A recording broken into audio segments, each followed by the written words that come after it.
മത്സ്യമാംസാദികൾ ഉപേക്ഷിച്ച് ഭക്ഷണക്രമത്തിൽ മാത്രം മാറ്റം വരുത്തുന്ന ഒരു കാലഘട്ടം മാത്രമാണോ ക്രിസ്ത്യാനിക്ക് നോമ്പുകാലം?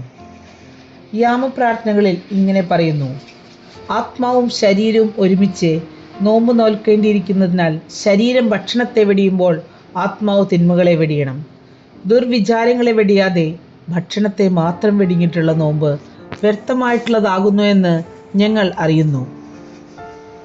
ആകയാൽ കർത്താവേ, ആത്മാവിലും ശരീരത്തിലും ശരിയായിട്ട് നോമ്പ് നോൽപ്പാൻ നിന്റെ കൃപ ഞങ്ങൾക്ക് കൂട്ടായിരിക്കണമേ. നോമ്പിൻ്റെ കാലഘട്ടം നിരപ്പാകലിൻ്റേതു കൂടിയാണ്. നോമ്പ് നല്ലതാകുന്നു. സ്നേഹം കൂടാതെ ഒരുത്തൻ നോമ്പ് നോൽക്കുന്നുവെങ്കിൽ അവൻ്റെ വ്രതത്തിന് യാതൊരു വിശേഷതയുമില്ല. പ്രാർത്ഥന സ്നേഹിക്കപ്പെട്ടതാകുന്നു.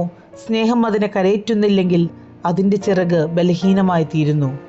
ഇങ്ങനെയുള്ളവനെ അത്യുന്നതനെ കാണുവാൻ കഴിയുന്നുമില്ല. വീണുപോയ മനുഷ്യനെ, നഷ്ടമായ ആദ്യ നിർമ്മലത വീണ്ടെടുത്ത് അവനെ വീണ്ടും ദൈവീക രക്ഷാചരിത്രത്തിൽ പുനരാകുകയാണ് ക്രിസ്തുവിൻ്റെ മനുഷ്യാവതാര ലക്ഷ്യം. ഗുണപരമായ പരിവർത്തനത്തിലൂടെ ഒരു പുതിയ മനുഷ്യനെ വാർത്തെടുക്കുന്ന യാത്രയാണ് നോമ്പുകാലമത്രയും നാം ധ്യാനിക്കുന്നത്. പരിണാമത്തിൻ്റെ ആദ്യ അടയാളം വെള്ളം വീഞ്ഞാക്കുന്നതിൽ നിന്നും തുടങ്ങുന്നു. മനുഷ്യനിലുണ്ടാകേണ്ട മാറ്റത്തിൻ്റെ ആദ്യ സൂചന.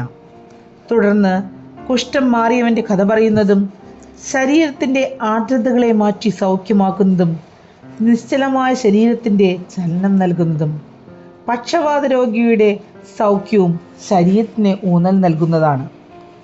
ജ്ഞാനായക്കാരി സ്ത്രീയുടെ രോദനം സുബോധം വീണ്ടെടുക്കലിൻ്റേതാണ്. വെടിപ്പാക്കപ്പെട്ട ശരീരം നിവർന്നു നിൽക്കാൻ പ്രേരിപ്പിക്കുന്നതാണ് കൂനിയായ സ്ത്രീയുടെ സംഭവത്തിൽ നാം കാണുന്നത്. ഏറ്റവും ഒടുവിലാണ് കണ്ണുകൾ തെളിയിക്കപ്പെടുന്നത്. വെടിപ്പോടെ നോമ്പ് നോൽക്കുന്നവൻ്റെ തലമുറ മാലാഖന്മാരോടുകൂടെ കലർന്നിരിക്കുന്നു.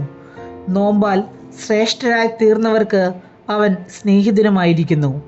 അവനെ പരിപാലിക്കുന്നവൻ കർത്താവാകിയാൽ ദുഷ്ടന് അവനെ തൊടുന്നതിന് പോലും കഴിയുകയില്ല. ഈ നോമ്പുകാലമത്രയും ദുർവിചാരങ്ങളെ വെടിഞ്ഞ് സ്നേഹത്തോടുകൂടെ മാലാഖന്മാരോടുകൂടി ചേർന്ന് ദൈവത്തെ മഹത്വപ്പെടുത്തുന്ന ഒരു നോമ്പുകാലം ഞങ്ങൾക്ക് നൽകണമേ.